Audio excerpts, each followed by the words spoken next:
Chevrat Baham, ça vous parle, une SARL? Eh bien, on en parle tout de suite avec Nathanaël Cohen, fiscaliste au sein du cabinet Natco Consulting. C'est parti.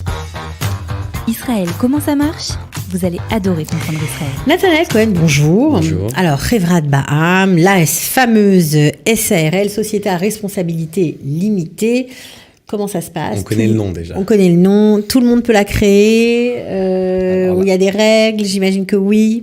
Est-ce que tout le monde peut monter une SARL? Déjà, tout le monde peut monter une SARL, Ok. à part quelques exceptions. Très peu d'exceptions, comme les avocats et les experts comptables. Ils sont obligés, ils ne peuvent pas bénéficier. En fait, c'est quoi une SARL? C'est une société à responsabilité limitée. On est limité dans notre responsabilité à hauteur de notre participation. Ok. Les avocats et les experts comptables, ils ont leur De responsabilité. notre participation financière.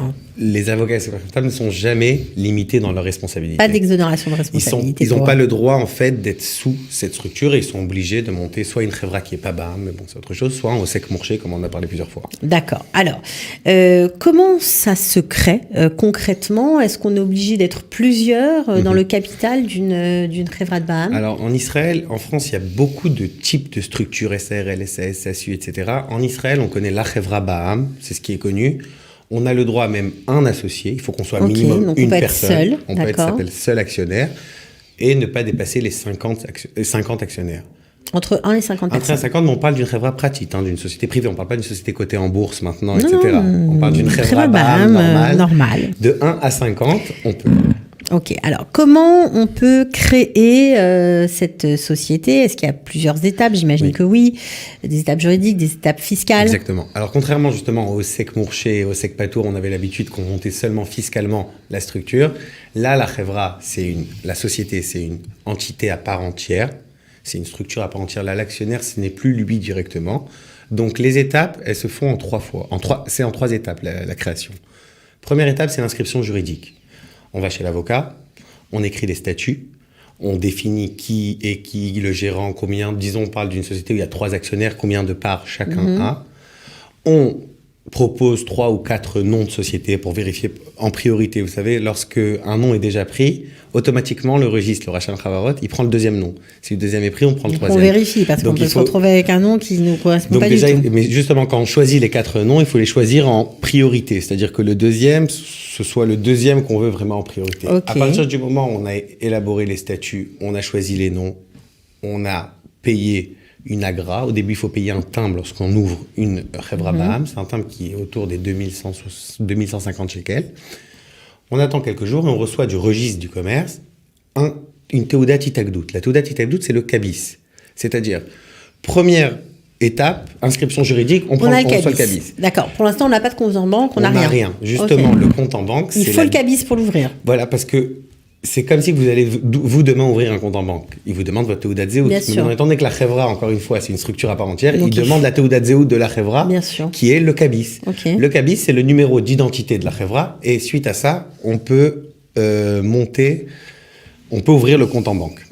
Dès qu'on a le compte en banque ouvert de la société, on passe à l'étape numéro 3, c'est l'ouvrir auprès des différentes administrations fiscales qui sont Donc, dans il faut l'ordre. se signaler, en fait. Il faut se signaler. Vous savez, quand on ouvre une société, tant qu'elle ne travaille pas, on a le droit d'avoir une société comme ça. Non, mais pour qu'elle puisse travailler, il faut que tout le qu'elle ait une monde soit théodat. au courant. Il faut qu'elle ait une théodat au sec mourché. Je ne vais pas embrouiller les gens, mais il faut qu'elle ait une théodat, c'est-à-dire une autorisation d'agréer, une autorisation d'exercer.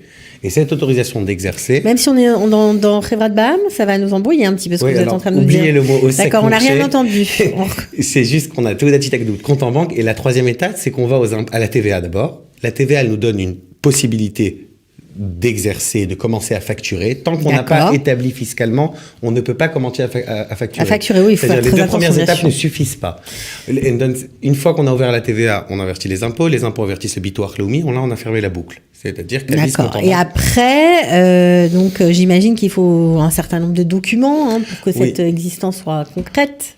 Exactement. C'est-à-dire pour ouvrir déjà, pour l'établir fiscalement, déjà pour l'ouvrir juridiquement, ils ont besoin de quelques documents aussi. Maintenant, pour l'ouvrir fiscalement, il faut qu'on ait déjà le cabis qu'on a obtenu dans l'étape numéro 1. Il faut qu'on ait le compte en banque qu'on a obtenu dans l'étape numéro 2. Et il faut qu'on ait un protocole des signataires autorisés de la société. Et le contrat de location du siège social. Et la carte d'identité du gérant, comme dans le SEC Patour et dans le un chèque barré aussi. Chèque barré, c'est obligé, qu'on a reçu dans l'étape numéro 2. D'accord. Du compte en banque numéro 2.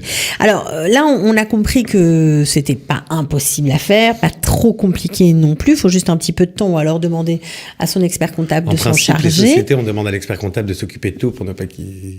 Ok, une fois qu'on a passé cette étape, supposons que tout se passe bien, etc., tant mieux, ça marche, mais quand on est plusieurs associés, les gens ont toujours l'angoisse, quand ça se passe mal, de savoir comment on peut se séparer. La séparation dans une société, c'est, encore une fois, c'est chacun... La société, elle n'est pas responsable... Les actionnaires ne sont pas responsables des dettes de la société, personnellement. Eux, ils sont responsables à hauteur de leur participation. C'est ça. Tout à fait. Donc, quand ils se séparent, normalement, ce qui est très important, et c'est bien que vous soulevez ça maintenant, lorsqu'on monte une société, il ne faut pas attendre la séparation. Il faut prévoir déjà... À la création, de faire un pacte d'associés. Un pacte qui définit bien toutes les conditions. Parce que chaque pacte d'associés est différent d'une société à l'autre. Alors, on les prévoit. On les prévoit quand un associé a un compte courant, il demande une priorité de récupérer son compte courant, etc. Chacun en fonction de ce qu'ils ont de leur décision, mais c'est bien de le détailler au maximum. Moi, je recommande souvent d'aller chez un avocat qui fait un vrai josé, un vrai contrat d'associés pour ne pas qu'au moment de la séparation, parce que quand on se sépare normalement, souvent c'est à cause de... Eh ben oui, c'est une mésentente, ça dépend. Il y a plein de raisons de se séparer. Bon, pour l'instant, on est dans la constitution de la Chevra de Baham. Au niveau de l'impôt en société... L'IS en Israël, depuis 2018, il n'a pas bougé. L'impôt société, il est 23%. D'accord. C'est 23%. C'est pas tellement. C'est pas tellement, mais... C'est pas le seul. C'est pas le seul. Il y a d'autres Contrairement, encore une fois, aux deux autres structures, le chiffre d'affaires moins les dépenses, on arrive à un bénéfice. Le bénéfice, il est imposé à 23%, mais on ne peut pas récupérer cet argent parce que cet argent, il appartient à la société. C'est la société qui a payé son impôt. D'accord. Mais pour que l'actionnaire bénéficie de cet argent qui se trouve dans la société, il faut qu'il décide soit de se prendre un salaire, soit de se distribuer des dividendes. Est-ce que les dividendes sont imposables aussi ? L'actionnaire majoritaire de la société, c'est 30%. Enfin, une personne qui a plus de 10%, c'est 30% d'impôt.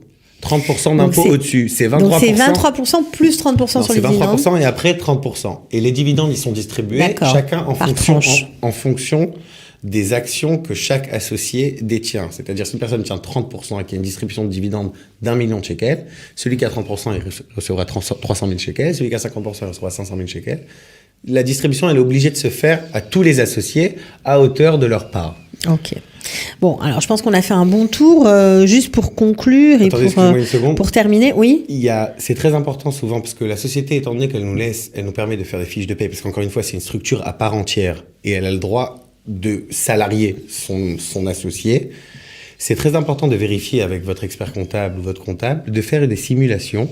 Qu'est-ce qui est le plus chavé en hébreu ? Qu'est-ce qui vaut le plus le coup, en fait, entre prendre un peu de salaire, répartir en dividendes? Il y a des simulations à faire.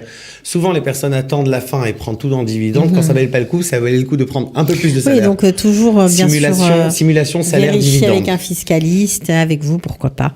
Voilà, parce que vous êtes vraiment toujours au top de l'information. Alors, pour conclure, Nathanaël, les avantages de cette structure, quels sont-ils ? C'est comme on a dit, surtout, c'est avant tout, c'est le cadre juridique, c'est ça. C'est la structure qui nous sépare de la société. De notre patrimoine personnel. Et aussi, on a la possibilité, vous savez, lorsqu'on est en Osek Morché et qu'on gagne 1 million de shekels de bénéfices, on est imposé à 50%. Ouais. Là, on a la possibilité d'être imposé à 23% et de laisser dans la société ou de décider qu'est-ce qu'on décide de faire, si investir, si distribuer des dividendes, si se prendre des salaires. Mais on n'est pas tout de suite obligé de payer les impôts sur ce qu'on a gagné. Ouais. Donc déjà, on sait qu'on est à 23%. Quoi qu'il se passe, et après faire les jonglages. Mais les sociétés, en principe, c'est pour les personnes qui génèrent un chiffre d'affaires important, à partir de 300, 400, 500 000 shekels. Ok, bon, en tout cas, merci pour ces éclaircissements. On se retrouve avec pour une prochaine émission un peu plus tard. À bientôt. Merci, au revoir. Ciao. Israël, comment ça marche ? Vous allez adorer comprendre Israël.